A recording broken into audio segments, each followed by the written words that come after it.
lecture is genital tract infection and a few organisms which are causing genital ulcers. Okay. So today we are proceeding with a new system in which we will talk about the different infections which are affecting reproductive tract, and they are basically causing different infections. So there are few definitions which are related to this these infections. First is reproductive tract infection. So reproductive tract infection is a broad term that includes sexually transmitted infections as well as other infections of reproductive tract that are not transmitted. Just a sec.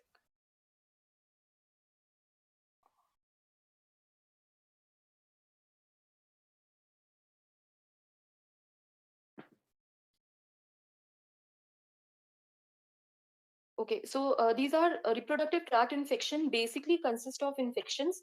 It will include both the infections which are transmitted sexually as well as the infections which are not transmitted sexually. Okay, so it is a broad term. Now next is STD.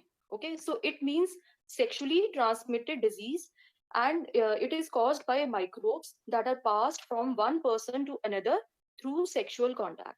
Okay, so here sexually transmitted disease basically includes the disease which are caused by microbes which are transmitting through sexual contact. So reproductive tract infection will include both type of infection which are transmitted sexually as well as non-sexually, whereas sexually transmitted disease is mainly including the microbes that are passed from one person to another through sexual contact. Okay. Now, there is a new terminology which is sexually transmitted infection. So, this term is coined uh, in a view that some of the microbes, they when they cause infection, most of the infection does not manifest as symptoms. So, it does not always result in disease. Okay, so to include those asymptomatic infections as well, this new terminology has been given, which is known as sexually transmitted infection. Also, there was a lot of social stigma as well as moral judgment was associated with the term STD. So WHO has recently approved this newer term STI for further use. Okay, so these are the three definitions that you should know uh, regarding these genital tract infections. Okay, so there is a long list of organisms which can cause STI or RTI. So first of all, we will see the agents which are causing the local manifestation, that is genital tract infection. Okay. So in both sexes, if we see, one of the common syndrome is genito-ulcerative disease. So in genito-ulcerative disease, there will be genital ulcer. So if we see the common conditions in this group will be syphilis, chancroid, genital herpes, lymphogranuloma venereum, and donovanosis. Okay, so syphilis is, you must have heard about this disease. Syphilis is mainly caused by a spirochete known as Treponema pallidum. Okay, so syphilis is caused by Treponema pallidum. Then there is another ulcerative disease known as chancroid. Now, this chancroid is caused by a bacteria, a gram-negative bacteria, which is known as Haemophilus ducreyi. So, Haemophilus, genus Haemophilus already has been covered. So, one of the species belonging to genus Haemophilus, it causes chancroid. Okay. The next is genital herpes. Now, this is again a ulcerative disease caused by a virus, a DNA virus known as herpes simplex virus. Okay, so HSV are causing genital herpes. Then another syndrome is lymphogranuloma venereum. Now, short form is LGV. Okay, so I will be using this term LGV. Lymphogranuloma venereum, it is again caused by an organism known as Chlamydia trachomatis. Okay, then donovanosis. Donovanosis is caused by another bacteria known as Klebsiella granulomatis. So whenever you are asked about genito-ulcerative disease, then you should know about these 5 conditions and the organisms which are causing these infections. Okay. Now, another syndrome is urethritis, in which there is an infection of urethra, inflammation, and urethral discharge. So broadly, we can classify urethritis into two parts. One is gonococcal urethritis, which is, as the name suggests, is caused by a bacteria known as Neisseria gonorrhoeae. So Neisseria meningitis has already been covered in CNS infection. So one of the species, Neisseria gonorrhoeae, belonging to this genus Neisseria, it causes a condition known as urethritis. Okay. Apart from Neisseria gonorrhoeae, now there are certain other organisms which can cause urethritis as well.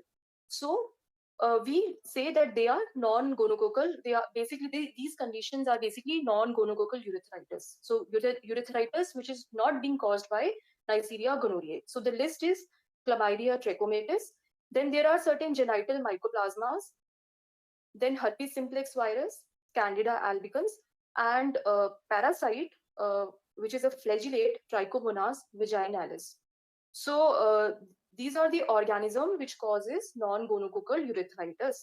And gonococcal urethritis and non-gonococcal urethritis, these organisms and syndromes will be covered in subsequent lectures.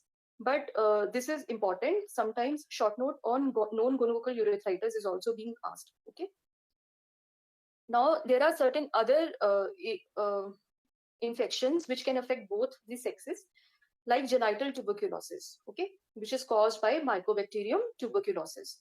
Then there are certain other lesions which can affect other parts, like proctitis, which is caused by herpes simplex virus, gonococcus, and Chlamydia trachomatis. Then there is anogenital wart caused by human papilloma virus. Now, human papilloma virus is again a DNA virus. It is one of the oncogenic viruses, right? And what few serotypes are associated with cervical carcinoma.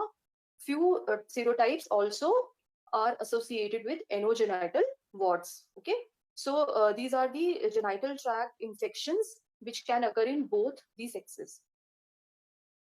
Now, there are certain other local manifestations which can affect females only.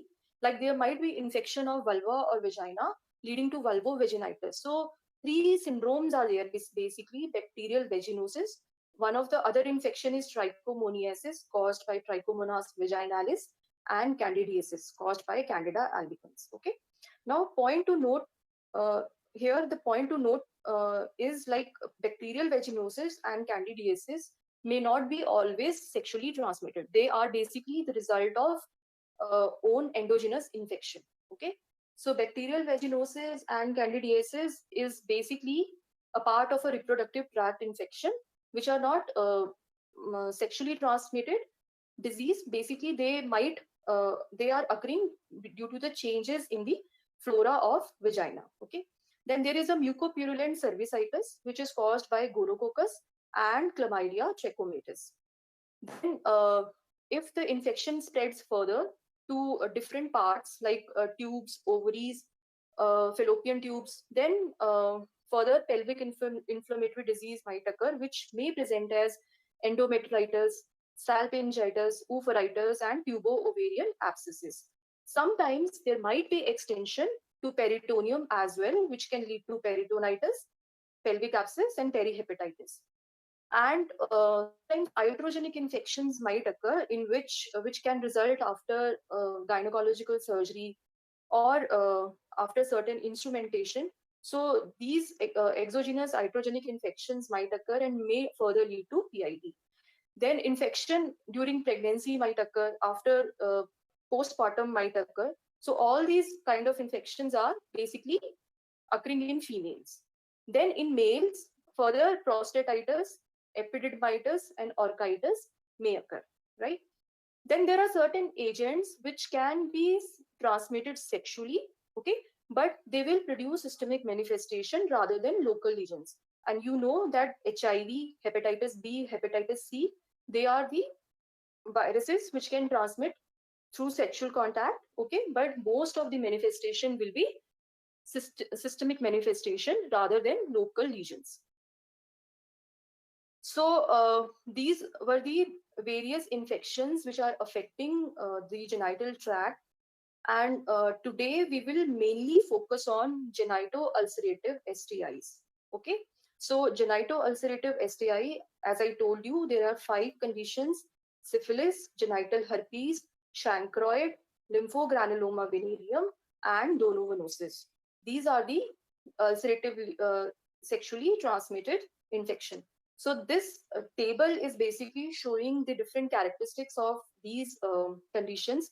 So if we see the incubation period in syphilis, the incubation period varies from 9 to 90 days, on an average 2 weeks. Okay. Then genital herpes, again the incubation period is 2 to 7 days. In chancroid, it is 1 to 14 days, around 2 weeks. In LGV, it varies from 3 days to 6 weeks.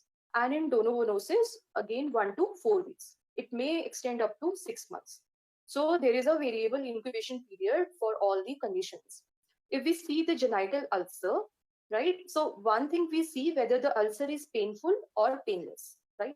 So in syphilis, if we see the ulcer is painless, so there will be painless ulcer. Similarly, in lymphogranuloma venereum, the ulcer will be painless. As well as in donovanosis, again the ulcer will be painless. Okay.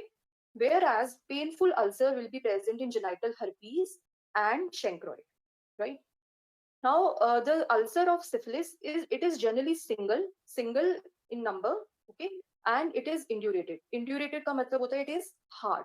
So generally we say that the ulcer of syphilis is a hard chancre. So the terminology that we use is a hard chancre.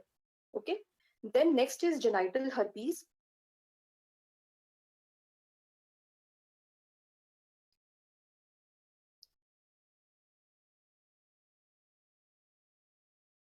Next is genital herpes. Now the sorry. Now the ulcer of genital herpes is generally painful and they are multiple. Okay, so bilateral multiple vesicular ulcer will be there and they are extremely painful. Then chancroid, it is painful and it is soft, unlike syphilis where there is a hard chancre. So now the ulcer of chancroid is known as soft chancre. Okay, so soft chancre is present in chancroid, whereas hard chancre is present in syphilis. Okay, then LGV, the ulcer is generally painless, it is firm and it is a single lesion. And in donovanosis, the ulcer is again painless. It can be single, it can be multiple, and it is very beefy red in nature and it bleeds easily. Okay, so these are the various characteristics of genital ulcers in these conditions. Now, another feature is lymphadenopathy. If we see the lymphadenopathy in these conditions, we will see that in syphilis, there is generally a bilateral lymphadenopathy. Bilateral inguinal lymphadenopathy is present, and that lymphadenopathy is also painless. So syphilis में सब कुछ painless होएगा, ulcer भी painless होएगा, and lymphadenopathy will also be painless. Okay, and it will also be indurated. So hard, painless ulcer and lymphadenopathy, painless lymphadenopathy, which is firm, is present in syphilis. In genital herpes, everything will be painful. So multiple ulcer with bilateral painful lymphadenopathy. Okay.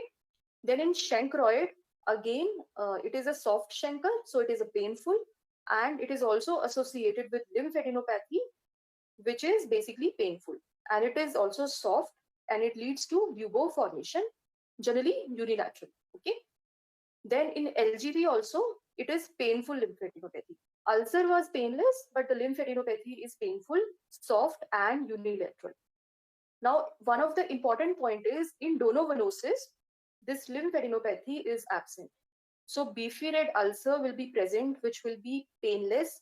It can be single or multiple, and lymphadenopathy will be absent. Sometimes there might be subcutaneous swelling, which is there basically due to swelling and inflammation, granulomatous inflammation of the tissue itself, which may give appearance of lymphadenopathy, but it is not a true lymphadenopathy.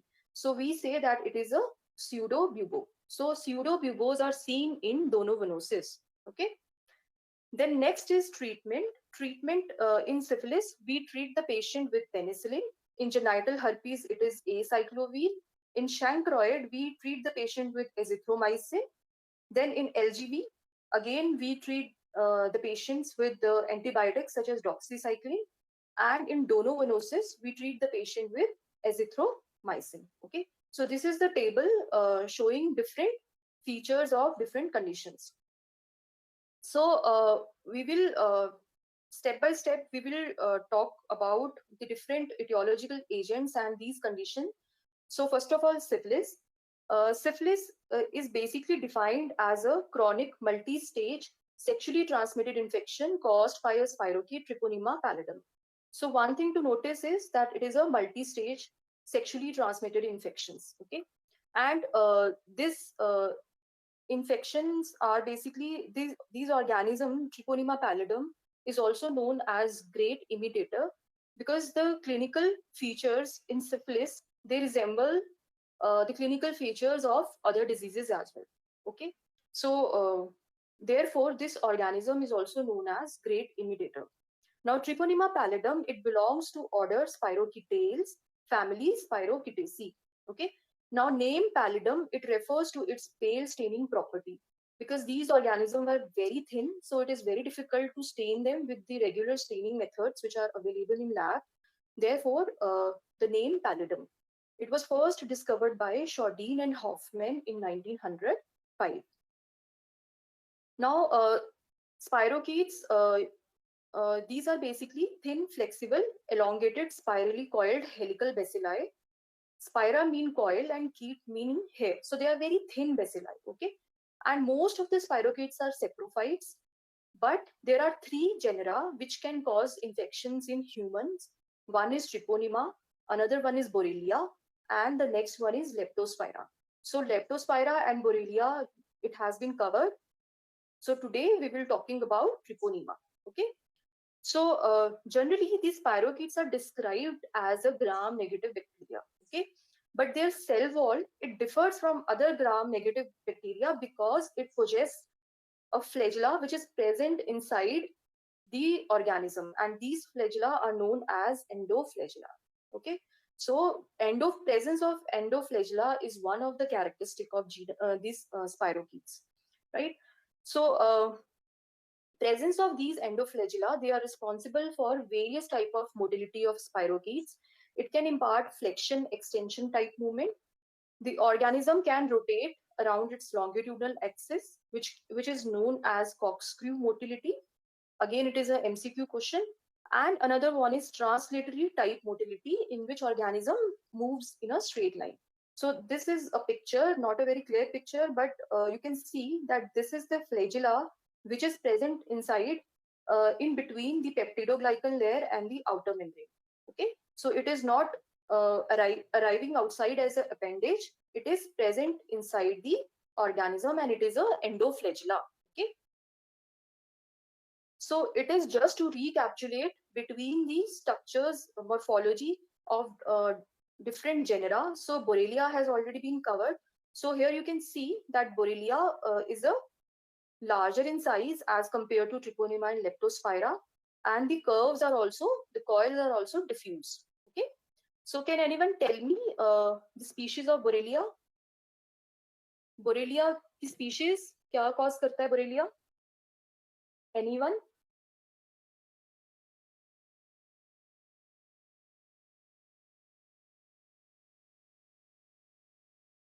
Yes.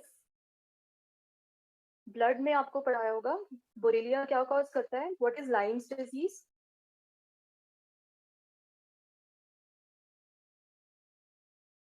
No one?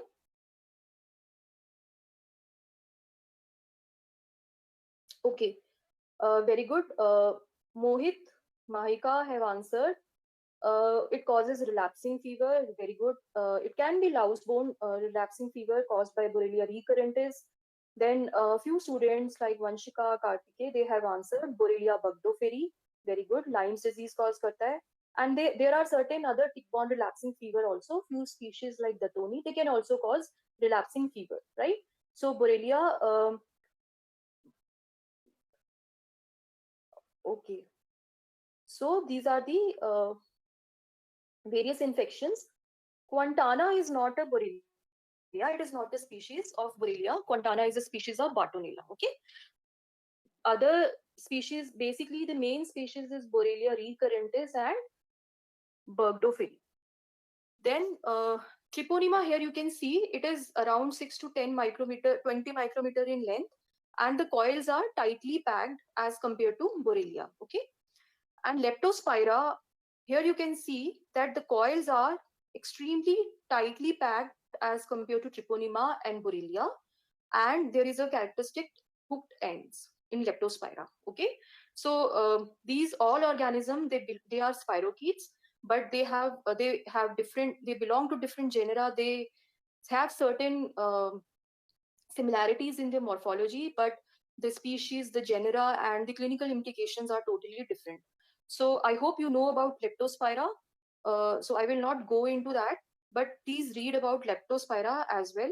Okay. So now, if we see the genus description, treponemes are cylinder spirochetes, right? And tripos mean turn, and nema means thread. Okay. So most of them are commensals in mouth and genitalia. So ऐसा नहीं है कि सारे species जो हैं they are pathogenic. They some commensal species can be found in mouth and they can be found in genitalia. Okay, and rectum as well. But there are few species that are pathogenic to humans, right? So out of those species, they can be divided into two groups. One which are sexually transmitted. Okay, so only one species, Treponema pallidum, subspecies pallidum, is the species which is sexually transmitted and which is causing syphilis, which is the organism of our interest today. Then another are non-venereal treponemes, which are belonging to Treponema pallidum subspecies Pertune, Treponema pallidum subspecies endemicum, and there is another species, Treponema kericium. So these are treponemes which are mainly causing cutaneous manifestation, and they are not transmitted sexually. Okay, so these organisms will be taught to you in skin and soft tissue infection. So this is again the same thing in table form. So here you can see Treponema pallidum, it has generally three subspecies. Subspecies pallidum, subspecies pertune, and subspecies endemicum, right? So Treponema pallidum is sexually transmitted and it is causing syphilis. Other three organism, yaws, endemic syphilis, and pinta, they are basically transmitted by direct contact. Okay, so these are the other conditions which are caused by genus Treponema. Okay, so now coming to the Treponema pallidum, if we see the antigenic structure of Treponema pallidum, we can divide the antigenic structure into three groups. One is the antigen which is species specific, मतलब जो उस particular species के लिए specific है. So it is probably a polysaccharide in nature, and antibody to this antigen is demonstrated by specific T pallidum test. So basically, we perform certain specific Treponema pallidum serological test in which we will detect antibodies in the sera of an infected patient against these species specific antigens. Okay. Then another antigens are group specific antigens.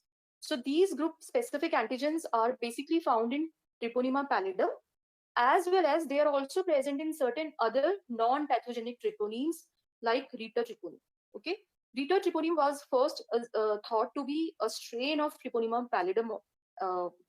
Also, it was thought to be a non-pathogenic strain of Treponema pallidum, but now it has been assigned a separate species. Okay, so group specific antigen will be the antigen which will be present in pathogenic Treponema pallidum, and it will be present in non-pathogenic commensal treponemes also. Okay. Earlier, there were few serological tests like complement fixation test in which these antigens were used, but now these group-specific antigens are not utilized for any serological test. Those serological tests are obsolete now. Okay. Then third one is non-specific antigen. It is also known as cardiolipin antigen. Now, why we call them non-specific antigen? Now, it has been seen that these antigen, they basically induces the production of the specific antibodies known as reagent antibodies in a sera of a syphilitic patient. Okay. Now these reagent antibodies, they can also react with a cardiolipin antigen which is extracted from beef heart. Okay, so these antigens are basically cardiolipin antigens. They are thought to be present in Treponema pallidum, and these cardiolipin antigens are also thought to be present in different tissues. Okay, so sometimes when there is a tissue damage, post tissue damage, then these lipid antigens can also come in the serum, and they can also induce the formation of these reagent antibodies. So these antigens are basically non-specific. They are present in Treponema pallidum, but beside Treponema pallidum, they can be found in other tissues as well. Okay, so they are not specific. So now these days we are utilizing basically these species specific antigen and this non-specific antigen, cardiolipin antigen, for the various serological tests that we use for the diagnosis of syphilis. Okay, that's why it is important to know the antigenic structures of Treponema pallidum.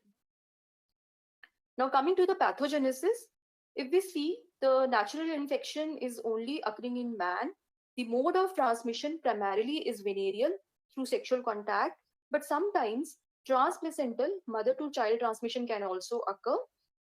The infection through blood transfusion can also occur, and rarely sometimes to the healthcare workers during examination, the infection can also occur through direct contact. So in fingers, the lesions may occur. Okay, so it is very rare, but primarily the mode of transmission is sexual contact and followed by congenital and blood transfusion. So generally now these days, before every blood transfusion, blood is tested for all the organism. So it is also tested for Treponema pallidum, like it is tested for HIV and hepatitis B and C.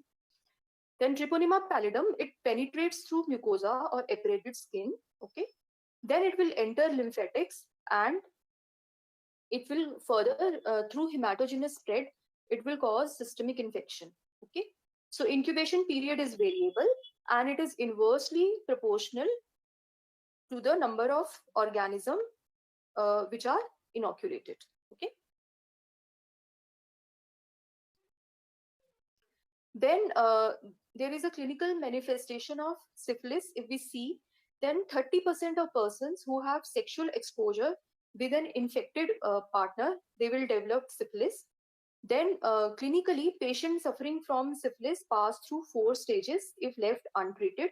So as I told you, it is a multi-stage sexually transmitted primary, there will be secondary, and the patient will further go to latent phase, and in the end, tertiary or late stage will develop.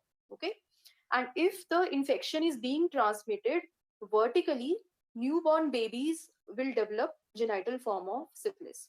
So congenital form of syphilis will be dealt in another session in which you will be taught about laboratory diagnosis of congenital infection.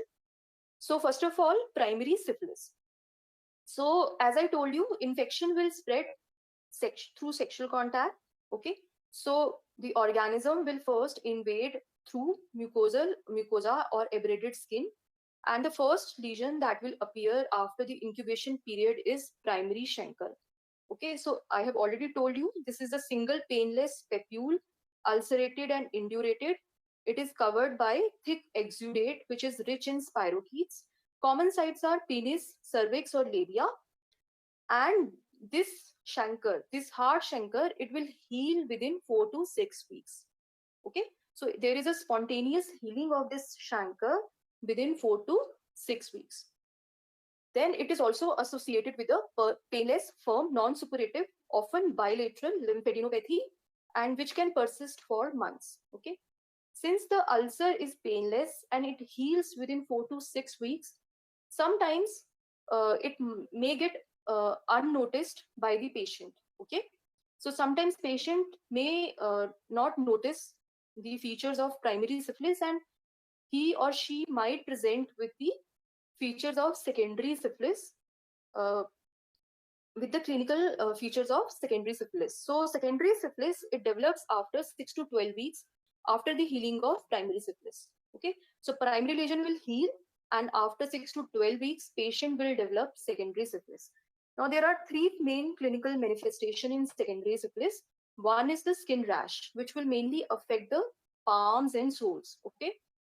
Another is condylomata lata, in which there is a mucocutaneous papules which are formed. So warty lesions are there, mainly in warm and moist areas such as perianal region, vulva, and scrotum. Okay, so this lesion is known as condylomata lata. Okay, then third one is mucus patches. Now mucus patches is basically uh, superficial mucosal erosions which are occurring. So in secondary syphilis, there are three main lesions which are occurring. Number one, skin rash. Number two, condylomata lata. And number three, mucus patches. Mucus patches are basically superficial mucosal erosions. Now, after secondary syphilis, there will be these lesions after few months will heal, and now patient will progress to the latent syphilis. Okay, so this is basically a natural course of a patient who is infected with treponeme, in which the patient has not been given treatment. So in the latent syphilis, there will be absence of clinical manifestation, but the serological test will be positive. Okay. Now, after the latent syphilis, patient may have one of the following fates. Either patient may have a lifelong infection, persistent lifelong infection, or there is a development of tertiary syphilis, or there is a spontaneous cure. Okay. Although in latent syphilis, there is an absence of clinical manifestation, patient is still infectious. Okay. So patient is also infectious, as well as mother to child transmission can also occur in latent syphilis, especially in the early latent syphilis. Now in the tertiary syphilis, patient will basically develop lesions which are known as gamma. Okay, so gamma are locally destructive granulomatous lesions which affect bone and skin. Then there are two other manifestations in CNS. There is a neurosyphilis, which will be associated with chronic meningitis, vasculitis, general paresis of insane, in which there is a dementia, there is paralysis, and tapes dorsalis, in which the dorsum column of spinal cord is affected. Okay, and in cardiovascular syphilis, there is aneurysm of ascending aorta and aortic regurgitation. So these are the late stage or tertiary syphilis. And in this stage, patient will not be infectious. So patient will remain infectious till latent phase. Okay, that too till early latent phase. In tertiary syphilis, when the patient arrives in the tertiary syphilis, then he or she is not infectious. Then congenital syphilis, I will just tell you about the clinical manifestation briefly. It is broadly divided into earlier congenital syphilis and late congenital syphilis. Early means which is in which the manifestations are occurring within 2 years of age. So the child will present with rhinitis, mucocutaneous lesion, bone changes, hepatosplenomegaly, and lymphadenopathy. Okay. So in the late congenital syphilis, which is occurring, manifestations are generally occurring after 2 years of age. The symptoms and signs which are developed in patient are interstitial keratitis. There is eighth nerve deafness. Then there is a painless bilateral knee effusion associated with inflammation. There is a specific term for that known as Clutton's joint. Then another condition is there, which is Hutchinson's teeth, in which there is a notching of central incisor. Then Mulberry molar, in which the molars are not developed in the child. Then saddle nose, in which there will be absence of bridge of the nose. Okay, and saber shins, in which there will be anterior bowing of the tibia. So all these are the features of late congenital syphilis. Okay, so all these features are basically asked in MCQs also. So you must know about Hutchinson's teeth, Mulberry molar, or eighth nerve deafness, Clutton's joint. So all of these are features of late congenital syphilis. Now coming to the laboratory diagnosis of syphilis.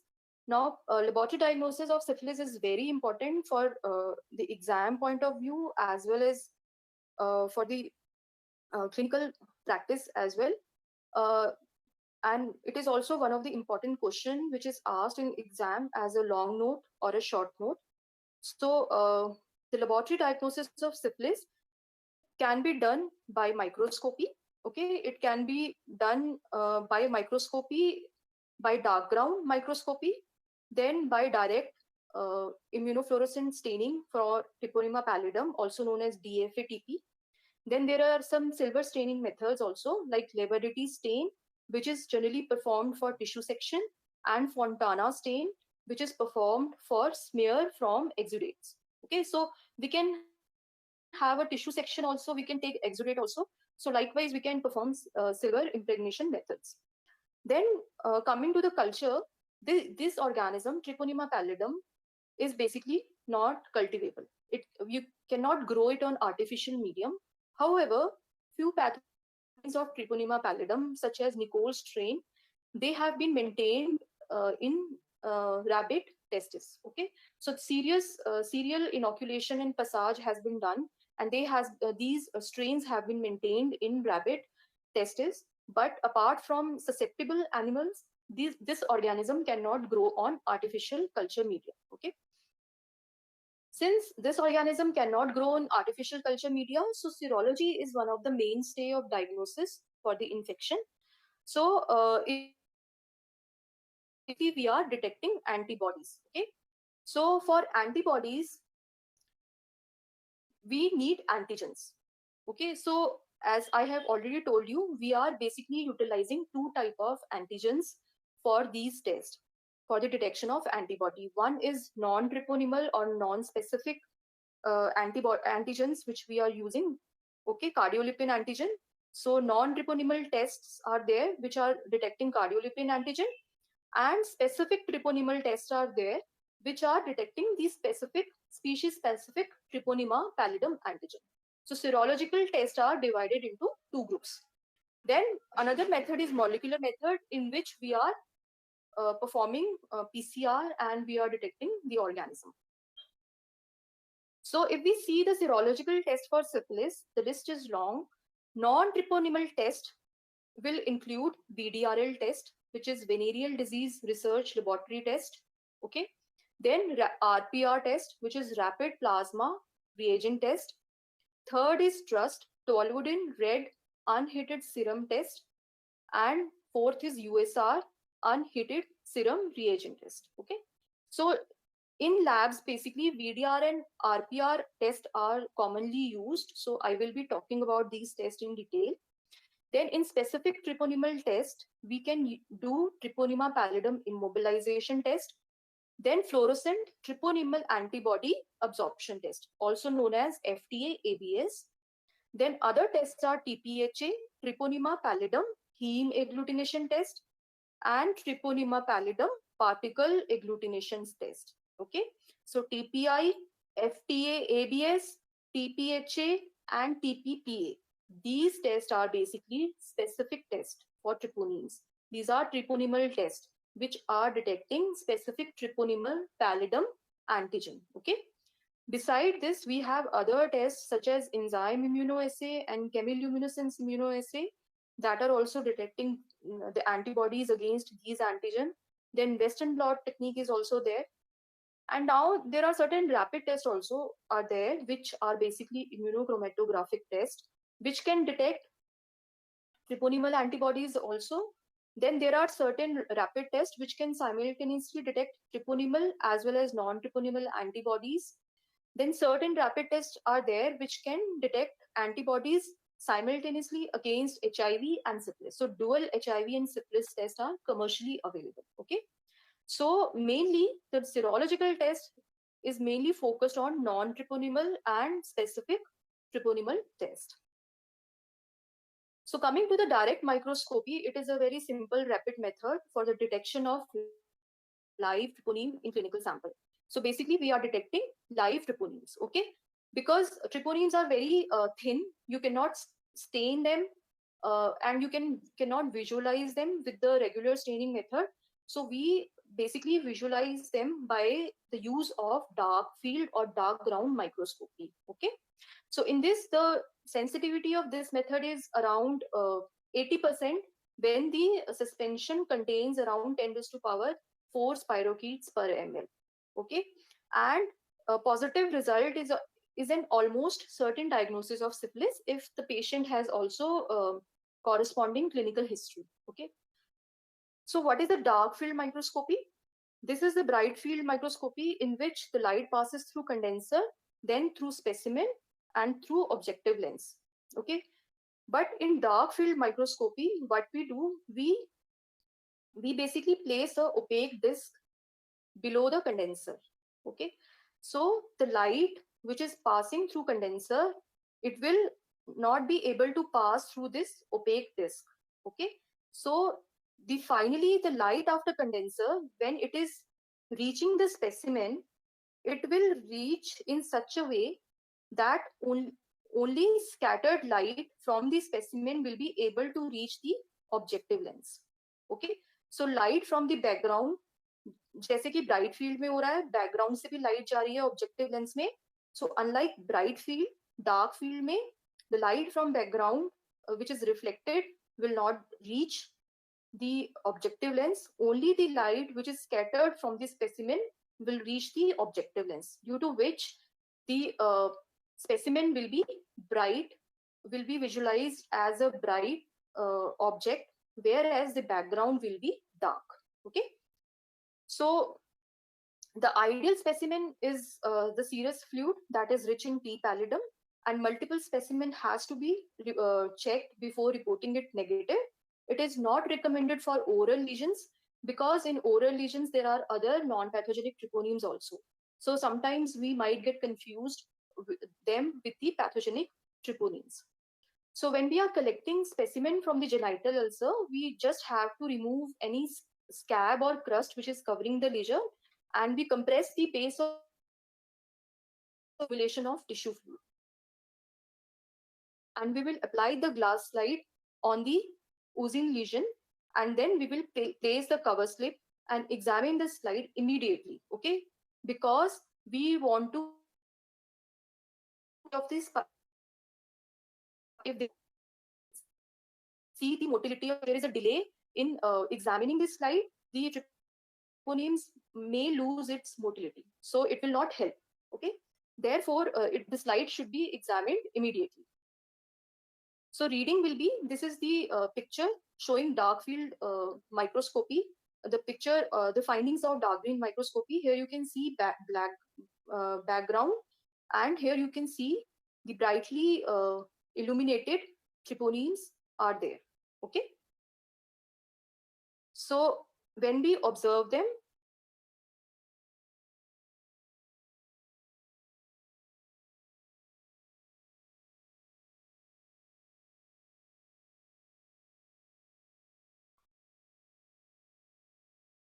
so this is how they will be seen. Here you can see that these treponemes are seen under dark field ground microscopy. There is a flexion and extension type of movement, right? And there is a rotation around the long axis. So this is how we will see them under dark field microscopy. Now next method is DFA-TP, which is a direct fluorescent antibody testing. This is a simple method in which the treponemal pallidum will be taken from the lesion. The lesion will be taken, and it will be the slides will be formed, and if the treponemal pallidum is present in the lesion, it will react with a monoclonal antibody which is conjugated with fluorescent dye. Okay, so the apple green fluorescent colored bacilli will be seen in the fluorescent microscope. The sensitivity is around 100% when the smear is made from fresh lesions. So DFA-TP is easier to perform than dark field microscopy if we see the advantages.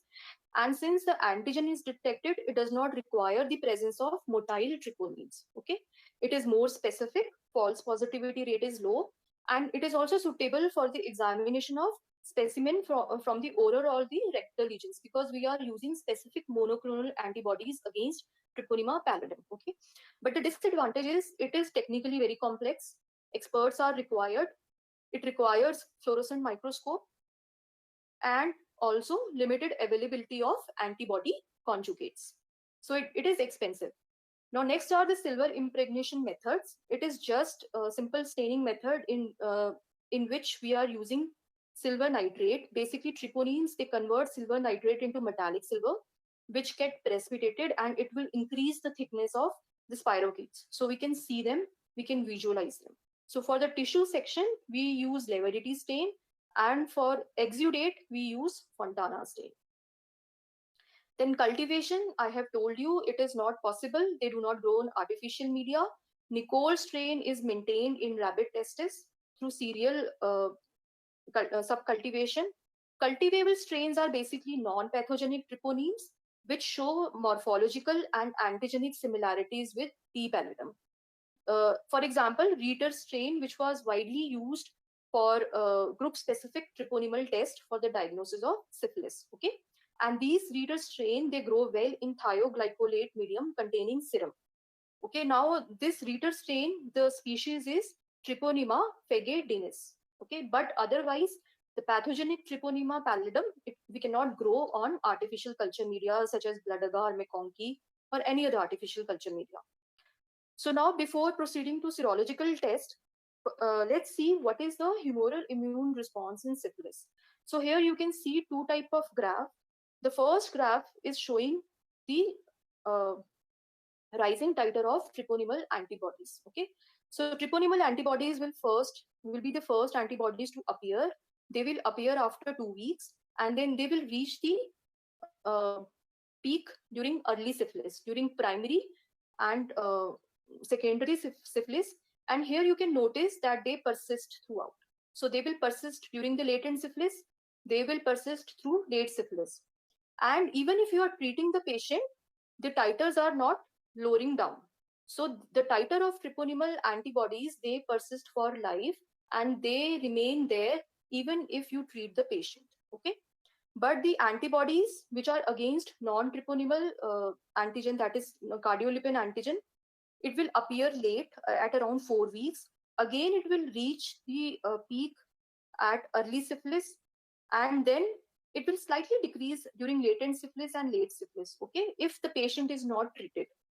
But if there is a treatment, the graph will lower down. So the titer of non-treponemal antibodies, that is reagent antibodies, they will decrease if the patient is being treated.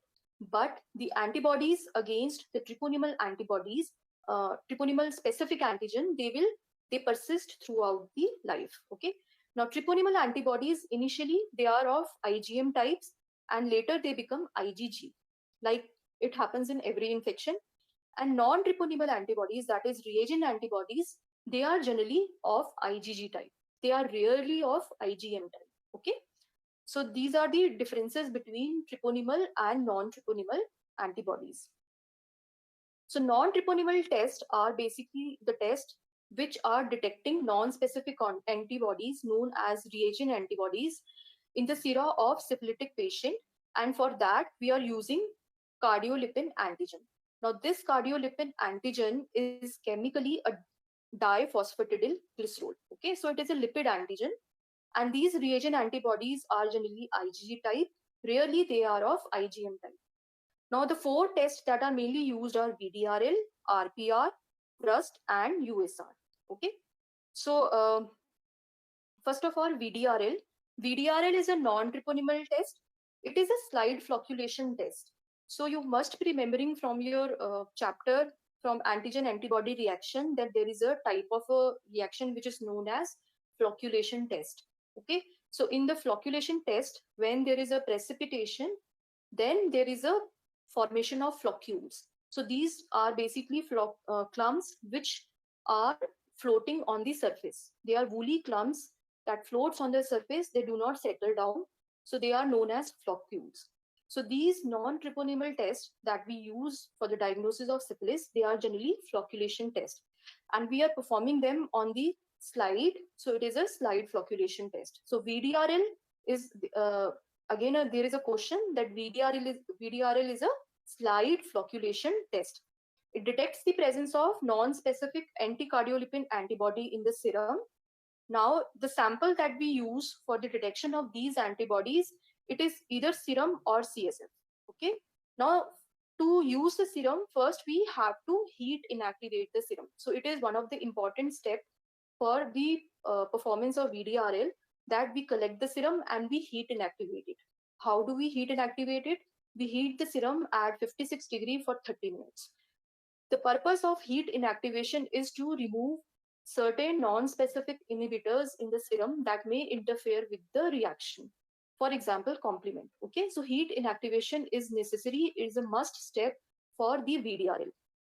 Now, VDRL can be done for the qualitative purpose as well as quantitative purpose. So first we perform qualitative test. If the test is positive, then we serially dilute the serum and we perform the quantitative test to detect the titer of the antibody. Okay. So what is the procedure? First of all, the VDRL slide, as you have seen, there are concavities there. There are around 12 concavities. So on each ring, we add serum. Okay, so 50 microliter of serum is added on each ring. Then we add the drop of antigen on the serum sample.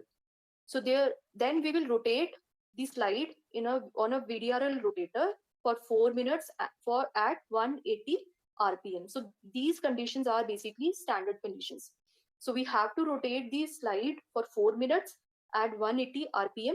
We set the VDRL rotator at 180 RPM, and then we read the test result at low power microscope. Okay, at 100x with 10x objective and 100x magnification, we observe that slide and we look for agglutination reaction. So what is the important feature? That the findings of VDRL objective are seen with the help of light microscope. Okay, at 10x objective, we do not see it with the naked eye. So basically, the test may have very medium to large clumps, then it will be strongly reactive. It may be weakly reactive when it has small clumps. And when there are no clumps and antigens are present separately, then it is a non-reactive test. Okay. So this is a video which is basically showing how we perform this VDRL test in the laboratory. So here in this vial, you can see that first step is preparation of antigen. So one of the peculiar feature of the VDRL is that every time when we are performing a test, each time we have to prepare the antigen. Okay, so antigen must be prepared freshly for each batch. Therefore, VDRL test is mainly used for batch testing. When we have large number of samples, because we are actually making around 5 ml of antigen. Okay, so when we have to test large number of samples, then only the VDRL is helpful, because otherwise this antigen we cannot use after 24 hours and it will get wasted. Okay, so VDRL is helpful for batch testing. So every time the test is performed, the antigen is prepared. So here the antigen is commercially available. It is reconstituted with buffer saline and it is shaken vigorously. Okay, so here they are basically now adding buffer saline, and now the total of 5 ml of antigen will be prepared and they are shaking it vigorously. After that, we will keep it for 15 to 30 minutes in dark for maturation. So this is the first step of the antigen preparation of VDRL. Okay, so this is how the antigen is prepared. So antigen must be used on the same day itself. So we should use large number of samples for testing. Now next step is serum inactivation. So what we are using, we have taken serum in test tubes and now we are putting those serum in the water bath, which is basically set at 56 degree for 30 minutes.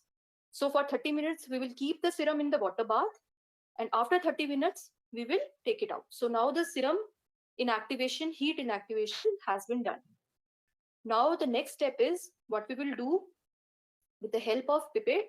We will add 50 microliter or 0.05 ml of serum into the different. Here you can see concavity on the slide. So here they have put the serum. So we have labeled it as a test, as a positive, as a negative, because we have to test positive control and negative control as well to check the validity of the test. Okay, so they have added test serum. Now they have added known positive serum, and for the negative control we will add known negative serum. Okay. So now they have added, after that, with the help of 18 gauge needle, we will add 1 drop of antigen on all the wells. The antigen that we have freshly prepared, we will add the drops of these antigen on the serum. Okay, so only 1 drop will be added, and now this is a VDRL rotator. So what we will do, we have placed the slide on the VDRL rotator. We have fixed it at the speed of 180 RPM, and we will rotate it for 4 minutes. Okay, so now this slide is being rotated for the 4 minutes. Now we will read the test results with the help of low power magnification. As I told you, VDRL test is read with the help of microscope. It is a microscopic slide flocculation test. Okay, so here you can see test sample. There are medium to large clumps that can be seen microscopically. In the positive control also, there is a medium to large clump. So it means our antigen is working. It is fine. And in negative control, here you can see no clump. So this is how the VDRL test is performed. Next is rapid plasma reagent test, or RPL test. It is similar to VDRL. It is a slide flocculation test, but the kits are commercially available, and we do not use microscope for the detection of reaction, because here we are using charcoal particles. So these antigens are basically they are coated with charcoal particles. So whenever there is a clumping, we can see them through naked eye. It is simpler than VDRL because we do not need to heat inactivate it, because there are certain chemicals in the reagent itself that inhibit the complement. So first, number one, we do not need to heat inactivate the serum. Number two, we do not need instruments such as light microscope or VDRL rotator. Mechanically also we can rotate the slide. It can be done even in peripheral settings, right? And another thing is, it can be performed on plasma and serum. So serum and plasma can be tested with the help of RPR. In VDRL, only we were using serum or CSF, whereas in RPR, along with serum, plasma can also be used. But however, CSF cannot be tested with the help of RPR. There is low sensitivity when we test the CSF with the help of RPR. So RPR is mainly meant for serum and plasma. Okay. So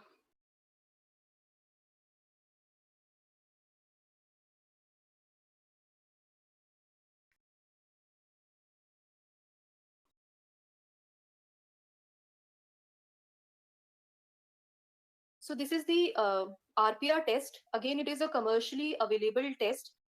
So commercially available kits are there. So here you can see that there are reagent, which is a RPR antigen. Then positive and negative control, it comes with the kit. So RPR reagent is there, which will have antigen, charcoal particle, everything. Then there is a positive control, there is a negative control, there are cards, there are droppers for antigen delivery, and there are stirrers, and the kit literature. So RPR is a commercial kit, so we have to follow the kit literature for the testing. Okay. So beside that, we may require sometimes micropipette or tips, but they are optional. So what we do for the RPR, we have those, and there is a timer also to set the timing according to kit literature. So there is a serum sample which is available.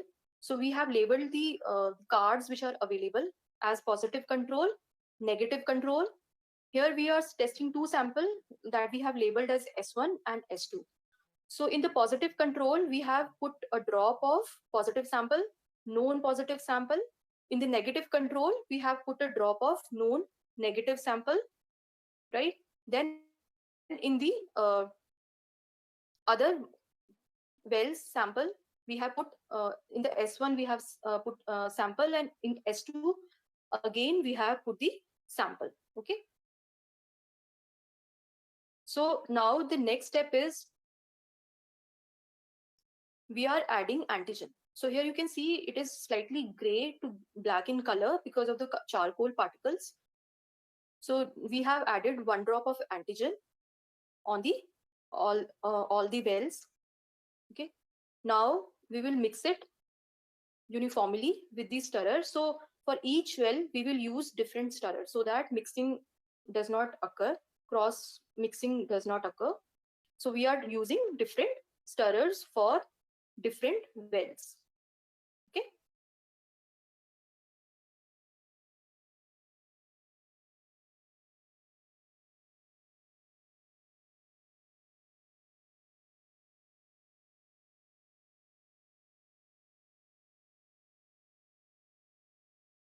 So now we have set the timer and we will rotate this slide mechanically. So here they are rotating it mechanically. Okay. We do not need a VDRL rotator. And then you can see in the positive control and in the sample number S1, there is a clumping present there that you can visualize with the help of naked eye. But in negative control and in sample number S2, there is no visible clumping. So in negative control and S2, they are negative for Treponema pallidum, for the antibodies of Treponema pallidum. So this is how the testing is performed. Okay, so this is the reading that we take for reactive and non-reactive. Now, the differentiating features I have discussed for VDRL, prior heat inactivation is required. Plasma cannot be used in case of VDRL. CSF sample can be performed, test can be performed on CSF sample. Slide is rotated for 4 minutes at 180 RPM. It requires microscope. It is not completely available as a commercial kit. Antigen is available. It has to be freshly prepared with each testing. So generally, VDRL and RPR, what are the advantages of these non-treponemal tests? They are used as a screening because we can test large number of samples. They are sensitive, they are cheap. They can be used for the monitoring of treatment because I told you these non-specific antibodies, their titer decreases with treatment. So these tests can be used for prognosis. And since VDRL can also be used to detect antibodies in CSF, so it is also helpful in cases of neurosyphilis. Okay. Disadvantage is false positive, biological false positive reaction because the antigen is non-specific. Then prozone phenomena can also occur. Sometimes patient may have very high titers of antibodies, so negative test result can occur. And low sensitivity in early syphilis when the antibody titers are rising, and in late stages also the sensitivity decreases. So biological false positive reactions are those reactions which are positive in a cardiolipin test, but they are negative in a confirmatory treponemal test. Okay. So biological false positive are of again two type, acute and chronic. Now acute BFPs are those which give positive reaction for few weeks to few months. So the examples are malaria, relapsing fever, infectious mononucleosis, early HIV infections. So all these conditions also, these non-treponemal tests might come positive. Okay. Then chronic BFP, it lasts for more than 6 months and it occurs in certain chronic conditions such as SLE, other collagen vascular diseases, leprosy, hepatitis C. So in these conditions, sometimes false positive test may occur. So if we compare the sensitivity of these non-treponemal tests, it will be 70 to 80% in case of primary syphilis. It will reach 100% during secondary syphilis. Again, it will decrease to 60 to 70% in late syphilis. Specificity is on an average of 97 to 99%. Now coming to the treponemal test, now these treponemal tests are basically using specific antibodies in patient sera. So either we can use live or killed treponemal pallidum, or we can also use their antigens. Okay, so they are specific, and once positive, they remain positive even after successful treatment. So they will persist for life. So first test is Treponema pallidum immobilization test. It uses live actively motile Treponema pallidum strain, which is Nicole strain. Okay. So what we will do, we will mix this strain with the serum of the patient, and then we will, these strain become immobilized if the specific antibodies are present. Okay. But now these TPI tests are very complex and they are not preferred for routine diagnosis. However, they are one of the standard reference tests. Okay. Then FTA ABS test. It is highly sensitive and specific in all the stages of syphilis, whether it is primary, secondary, tertiary. It is the first serological test to be positive, and there are certain modification of FDA ABS now, in which IgM FDA ABA test is there. We are detecting IgM antibodies. Specifically, we are detecting IgM antibodies, and therefore it is useful in congenital infections. Okay. Now, this test can also be used to detect CSF antibodies.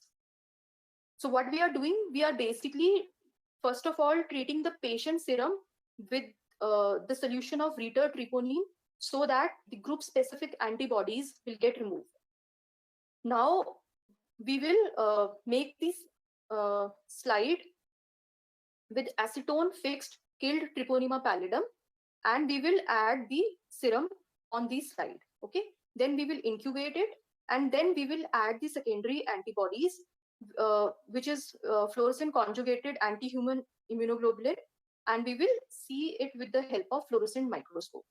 Okay. So if the antibody is present, there will be fluorescence. If there is no antibody, then there is a no fluorescence. Okay. So basically what we are doing, suppose this is treponeme. Okay. And we have made the slide with the treponeme, killed treponeme. Okay. So this killed treponeme will have its own antigens. Now we will use, we will add the serum of the patient. If the serum of the patient has antibodies, it will go and attach to those antigens which are present on the killed Treponema pallidum. Now, we will use another set of secondary antibodies against these antibodies. So anti-human immunoglobulins will be used, which will be tagged with fluorescent dye. So if the test is positive, then there will be fluorescence. So it is a kind of indirect fluorescent test. Another one is Treponema pallidum heme agglutination assay. It is a kind of passive heme agglutination assay in which we are, first of all, we are taking sheep erythrocytes, and we are coating the sheep erythrocytes with the antigen of Treponema pallidum. So these sensitized sheep erythrocytes are then combined with patient serum. So if the patient serum has antibody against Treponema pallidum, they will react with the antigen which are present on sheep erythrocytes, leading to clumping of RBC, and there will be a deposition, a mat-like structure that will be formed on the well. So the test will be positive. And if the test is negative, there will be no agglutination, and there will be the antigen, the sheep erythrocyte will settle down and it will form clear button, similar to what we see in Vidal. So button will be there if there is no antibody. So it will be a negative test. So this is a microtiter plate in which we perform TPHA. Basically, there is a modification which is known as MHA-TP, microheme agglutination assay for Treponema, antibodies to Treponema pallidum. So here we are performing this heme agglutination assay in microtiter plate. And here you can see the button, it is basically showing a negative test result, and this diffuse mat-like structure is showing positive test result. Okay. So if we compare the sensitivity of treponemal test, here we can see that in primary, the syphilis, the sensitivity is around 84 to 90%. In secondary syphilis, the sensitivity is around 100%. And in late syphilis, again, the sensitivity is around 94 to 96%. And the specificity, it remains 97 to 99%. So this is just the comparison of VDRL, FDA ABS and TPHA. Here you can see that in primary syphilis, the sensitivity of FDA ABA is quite high as compared to VDRL and TPHA. Okay. There is another test which is TPPA. It is similar to TPHA, but instead of sheep erythrocytes in TPPA, we are using gelatin particle. And now these days, TPPA is more commonly used as compared to FDA, ABS, and TPHA because it is easier, and sheep erythrocytes we are not using. So again, the inhibitors in plasma or on erythrocytes will not interfere. So TPPA is more preferred as compared to TPHA. Okay. So others are enzyme immunoassay and chemiluminescence assay. And these are basically, they can be automated and they are detecting antibodies in serum. So they are also helpful. Then there are rapid tests that I told you. They are rapid, they can be performed in blood, plasma, or serum. But the disadvantage is sometimes they treponemal test, if we are using, then they will not be able to distinguish between new and previous infection. Now coming to the testing algorithm, this is basically shown because we have two type of test, treponemal test and non-treponemal test. So which test to use, because different tests are there and with different kind of sensitivity and specificity. So generally CDC has given two type of testing algorithm. One is traditional algorithm, another one is reverse algorithm. In the traditional algorithm, we are basically first testing the sample with the non-treponemal test, okay, like RPR or VDR. If the test is negative, report it negative. If it comes to be positive, then we confirmed it with treponemal test such as TPHA or TPPA. Okay, so in the traditional method, we are using screening methods first, like non-treponemal test followed by confirmatory test. In the reverse method, we are using treponemal test first. These tests are generally preferred when where there is a high seroprevalence of syphilis. Okay, so treponemal test will be performed first, and if the test is negative, it means negative. If the patient comes positive, then we perform, and if there is no history of previous infection, then we perform non-treponemal test, RPR or VDRL. And if both the test comes out to be positive, then we treat the patient. Okay. So these are the two testing algorithms which are given by CDC for the serological testing for the syphilis. So if we see the interpretation, if the non-treponemal test is non-reactive, treponemal test is non-reactive, possible interpretation is there is no syphilis, or it is a case of very early syphilis when there is no antibody. So both the tests are negative. If the non-treponemal test is reactive and the treponemal test is non-reactive, it means probably it is a biological false positive test, right? If the non-treponemal test is also reactive and treponemal test is also reactive, it means it is a case of active syphilis. And if the non-treponemal test is non-reactive and the treponemal test is reactive, it means the patient was the case of syphilis, now the patient has been treated, so the non-treponemal tests are coming negative. Or the second scenario is probably this is a false positive test, false positive treponemal test, or it is a case of primary on or the late syphilis, in which the sensitivity of non-treponemal test will be decreased. So in that case, sometimes only treponemal test can come as reactive. So these are the possible interpretations when we use both the methods. Now, next method is molecular method, in which we are detecting various genes with the help of PCR.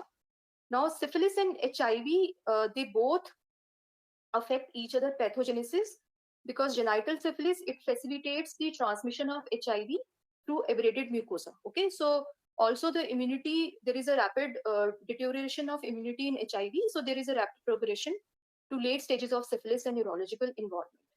There might be problems in the diagnosis of syphilis in HIV infected people, because in cases of HIV, there might be very confusing picture. There might be sometimes lack of serological response. There might be high titers in non-treponemal test. Okay, so false positive reactions are very high. Then there might be failure of presence of antibodies. Okay, so there might be disappearance of treponemal test reactivity over time due to deterioration of immunity. So confusing clinical picture and serological response is there when there is HIV. So it becomes a little bit difficult. Now the syphilis is treated with the help of penicillin. It is one of the ancient bacteria, and one of the feature of syphilis is that it has not evolved over the period of time. So generally, like pathogenicity island, plasmids, these features are not present in treponema, so it is not able to uptake the exogenous DNA or foreign genes. So there is not much of resistance in syphilis. Therefore, this organism is still sensitive to penicillin. So we treat the patient of syphilis with the help of penicillin. Single dose of penicillin G is given in case of primary, secondary, or early latent syphilis. In case of benign tertiary stage, penicillin G is given single dose weekly for 3 weeks. So in late latent or tertiary phase, we will increase the dosage and frequency. For neurosyphilis, we use aqueous crystalline or procaine penicillin G because they can pass through blood-brain barrier. Okay. Now there is an alternative treatment if the patient is allergic to penicillin, such as tetracycline, or we can also do desensitization to penicillin. Evaluation after treatment is done for primary and secondary syphilis. We will perform non-treponemal test for to check whether the patient is responding to the treatment or not. So we will test at 3rd or 4th month, and we will check the titer, okay, with the help of non-treponemal test. So there will be gradual decline in the titer in case of latent or late syphilis. Okay, so evaluation is mainly done with the help of non-treponemal test. So this was all about syphilis. So let's talk about MCQs. Then I will take the questions. So first MCQ is all are genito-ulcerative sexually transmitted infections except heart chancre, genital ulcer, genital herpes, lymphogranuloma venereum, or gonorrhea. Very good. D, the answer is D, that is gonorrhea. So everybody has Prakhar, Mahika, Shashwat, Sheetal, all have answered correctly. Next question are very simple MCQ. All are spirochetes except Treponema, Leptospira, Borrelia, or Legionella. Yes, again the answer is Legionella. Very good. So Legionella is not a spirochete. नाम से लगेगा कि Leptospira का भाई है, but it is not a spirochete. Spirochetes are Treponema, Leptospira, and Borrelia. Now, non-treponemal test for syphilis, it includes FTABS, TPHA, VDRL, or dark field microscopy. So which is non-treponemal test for syphilis? Very good. Sophia, Adiba, Kartike, Arvachi, Prakhar, C is the answer. So VDRL, RPR, Trust, all these are non-treponemal test for syphilis. Next is, which is a specific test for the serological diagnosis of syphilis? Again, simple question. Yes, D is the answer. Very good, Shashwat. TPPA, that is Treponema pallidum particle agglutination, in which we are using gelatin particles instead of sheep erythrocytes, is the specific test for syphilis. Now the last MCQ is condyloma metalata is seen in primary syphilis, secondary syphilis, latent syphilis, or tertiary syphilis. Very good. Khyati, Ansh, Komal, Kshitij, it is secondary syphilis. So I told you there are 3 features of secondary syphilis: skin rashes on palms and soles, condyloma metalata, and the third one is mucus patches. Very good. Abida, Adiba, Ankit, Bhuvan, Dhruv. So these were the MCQs. Okay, so this was all about syphilis. So this is a homework for all of you. So there are 2 clinical cases that I have prepared for you. You can take a screenshot of these cases. One is the case with a painless indurated genital ulcer with the painless bilateral palpable inguinal lymph node with a history of unsafe sex with multiple partner. So what is the probable etiological diagnosis, and how will you proceed further with the laboratory diagnosis in this case? Okay. And the second case is a case in which a commercial sex worker is presented with features of diffuse maculopapular rashes on skin of palms and soles, and also there are few rashes on trunk, and she has also a history of genital ulcers. Okay, so you note down these questions and you write a short note on how will you proceed with the laboratory diagnosis in each case. So first you make the probable diagnosis, like what is the probable diagnosis, what is the stage, and how I have told you about the different modalities for the laboratory diagnosis of syphilis. Now you, according to which stage, according to clinical history, you write a short note on how to proceed further with the laboratory diagnosis for both the cases. Okay, you make your short note for 5 marks. Okay, then you can either you can send it to me, you can send it to your tutorial teacher, and you can discuss it with them. Okay, if you me to discuss it with you, I will discuss it in another session next week. Till then, you prepare it. This is the homework for you.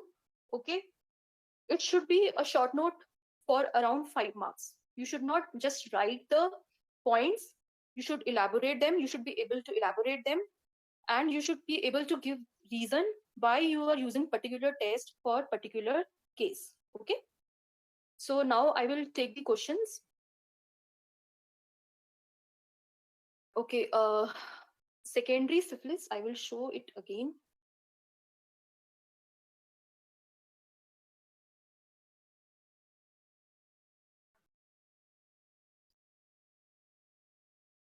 Okay, so this is the stage slide for the secondary syphilis.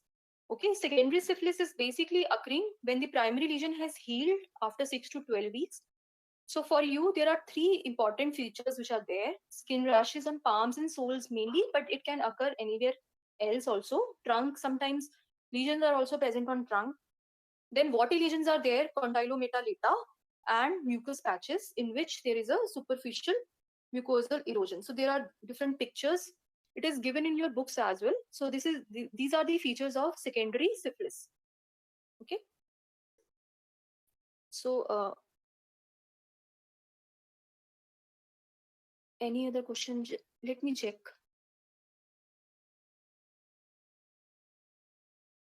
Okay, in RPR, Prakhar has asked, in RPR, heat inactivation is needed. No, in RPR, that is one of the advantage of RPR, that heat inactivation in RPR is not needed because it is the commercially available kit, and the antigen which is there, it consists of a chemical which is known as choline chloride. It is out of your syllabus, but since you have asked, so it consists of a chemical known as choline chloride, which is basically helping in inactivation of non-specific inhibitors, which might interfere with the reaction. Okay, so in RPR, it is one of the advantage that we do not need heat inactivation. We can directly perform the test. So it is useful in peripheral setting. Okay. So Ansh has asked that in RPR mixing is manual. Yes, in RPR generally we go by kit literature, and in kit literature it is generally said that most of the kit literature they come with the setting of 100 RPM. Okay, like in VDRL it was 180 RPM, so it comes with 100 RPM, but with the help of manual rotation we can mix the antigen and antibody. So manual mixing is possible in RPR. That is one of the advantage. In VDRL, we will need a VDRL rotator. We will need a water bath. But in RPR, all these instruments are not needed. Okay, so this is one of the advantage.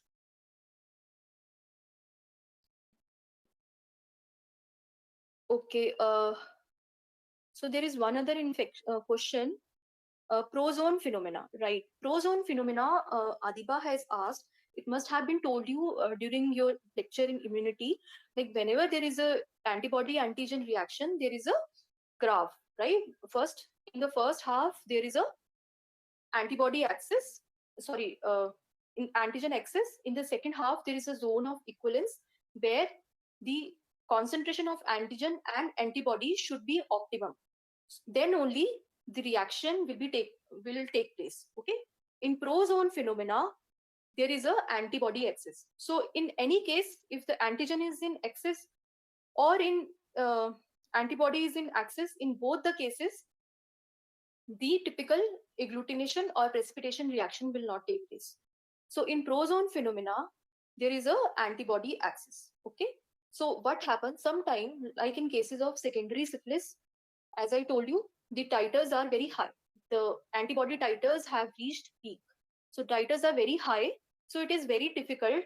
Antibodies are very high. So when we are performing these reactions, these serological test may not come as positive because of antigen excess, antibody excess. Okay. So what we do, then we have to dilute the serum and then we have to perform test again. So first the test will come negative, and if the patient has clinical feature it is a suspected case and you think that test should not come negative, then we think that it might be a case of prozone phenomena in which the antibody titers are very high. So we dilute the serum of the patient again, and we again retest with the similar test. So again, when we dilute the serum, the antibody will get diluted. Then the chances of test to come as positive increases. So that is a prozone phenomena, which is one of the disadvantage of these tests. Okay, it is mainly because of antibody access. So any other question? Okay, so this was all about syphilis. Now I will end the session. So I'll again start my session after 2 to cover another organism. So thank you, and please